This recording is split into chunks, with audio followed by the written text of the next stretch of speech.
திங்கட்கிழமை என்ன பண்ணுறோம், 3 துளசி 3 மிளகு அப்படி போட்டு யாரெல்லாம் மென்று சாப்பிட்றாங்களோ அவங்களுக்கு வியாதிகளே கிடையாது. ஸோ அபிஷேகம், பன்னீர் அபிஷேகம், மஞ்சள் அபிஷேகம் பண்ணும் பொழுது குங்குமம் சாத்துங்க.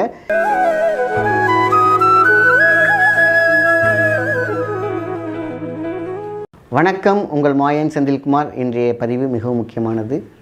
துளசியை பற்றி தான் பார்க்க போகிறோம். மூலிகையின் ரகசியமில் மிகப்பெரிய ஒரு மிக உன்னதமான ஒரு பவித்திரமான ஒரு மூலிகைன்னு கேட்டிங்கன்னா துளசி. இந்த துளசியை பார்க்குறோம். இன்றைக்கி துளசி இருப்பவர்கள், துளசியை வைத்திருப்பவர்கள் துன்பம் போக்கும் துளசினே சொல்லலாம்.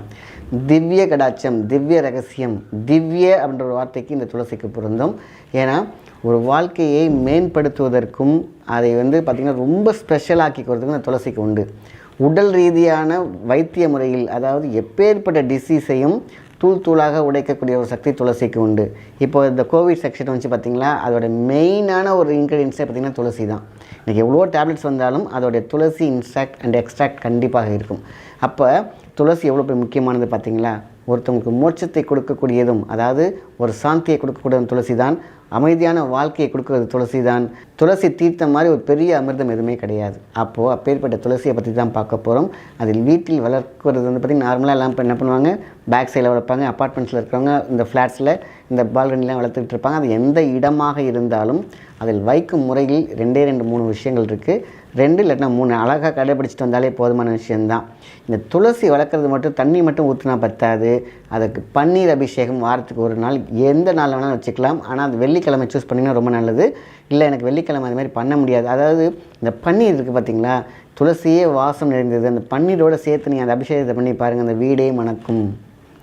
ஒரிஜினல் பன்னீர்லாம் நிறைய பேர் கேட்டிருக்கீங்க.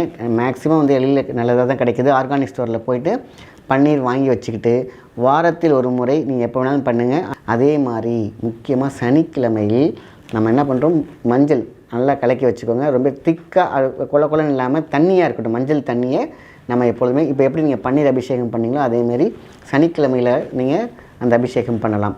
பன்னீர் அபிஷேகம், மஞ்சள் அபிஷேகம் 2மே பார்த்திங்கன்னா சூப்பர். இந்த மஞ்சள் அபிஷேகம் பண்ணுற அன்றைக்கி மட்டும் நீங்கள் குங்குமம் பார்த்திங்கன்னா அதோட தண்டில் வைக்கலாம். சரிங்களா? இப்படி வைக்கும் பொழுது பவித்திரம் மகா பவித்திரமாக மாறும். சரிங்களா?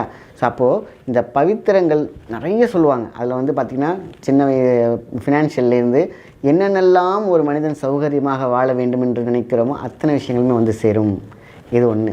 அதேமாதிரி திங்கட்கிழமை என்ன பண்ணுறோம், 3 துளசி 3 மிளகு அப்படி போட்டு யாரெல்லாம் மென்று சாப்பிட்றாங்களோ அவங்களுக்கு வியாதிகளே கிடையாது.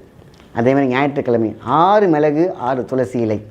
இப்போ பார்த்திங்கன்னா திங்கட்கிழமை 3 துளசி இலை 3 மிளகு டோட்டல் பாடியையும் கிளென்ஸ் பண்ணக்கூடியது. அப்போ வார கடைசி ஞாயிற்றுக்கிழமை, சரிங்களா? அப்போ உடம்புக்கு ரிலாக்ஸேஷன் தேவைப்படும். வீட்டில் இருப்போம். அப்போ பார்த்திங்கனாக்கா சூரியனுக்கு உரிய நாள், நம்மளுடைய காரிய சக்திக்கு ஒன்று. மருத்துவத்துக்கு மட்டும் கிடையாது. 3 இலையை நம்ம, அதாவது திங்கட்கிழமை நம்ம போட்டு மென்று சாப்பிட்றோம் வித் மிளகோட. உடலுக்கும் நல்லது, மூளைக்கு நல்லது, நம்மளுடைய திவ்ய பிரசந்தம் நடக்கும். ஞாயிற்றுக்கிழமை 6 துளசி இலை 3 மிளகு சாப்பிட்றோம் பார்த்திங்களா, உடலுக்கும் நல்லது. நம்ம காரிய சக்தி ஒவ்வொரு மனிதருக்கும் பார்த்திங்கன்னா கிராஃப் பேலன்ஸ் ஆகிட்டே இருக்கும் இல்லையா. அது எப்பொழுதுமே ஹை லெவலில் வச்சுருக்கிறது, ஒரு டிக் போட்டுக்கிட்டு இருக்கிறது, ஒரு பாஸ் பண்ணுறோம் இல்லையா, பாசிட்டிவாக பண்ணுறோம் இல்லையா, அது எல்லாத்துக்குமே இந்த 6 துளசி இலையும் 3 மிளகும் நமக்கு கொடுக்கும். உடலுக்கும் நல்லது, நம்முடைய மூளைக்குடைய எண்ணங்களுக்கும் நல்லதாக இருக்கிறது. அதனால தான் நான் சொல்கிறத அழகாக ஃபாலோ பண்ணியிருக்காங்க அந்த காலத்தில். ஸோ அபிஷேகம், பன்னீர் அபிஷேகம், மஞ்சள் அபிஷேகம் பண்ணும் பொழுது குங்குமம் சாத்துங்க.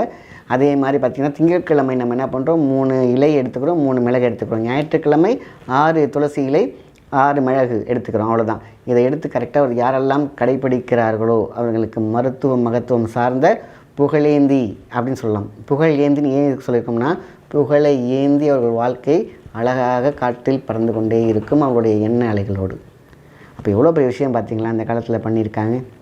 மருத்துவத்திற்கும் மகத்துவத்திற்கும் வாழ்க்கையின் உயர்விற்கும் இந்த துளசி பயன்படும். அதாவது தீர்க்க முடியாத வியாதிகள் அனைத்தையும் தீர்க்கக்கூடிய சக்திக்கு இந்த துளசிக்கு உண்டு. அதனால தான் துன்பம் போக்கும் துளசி அப்படின்னு சொன்னோம்.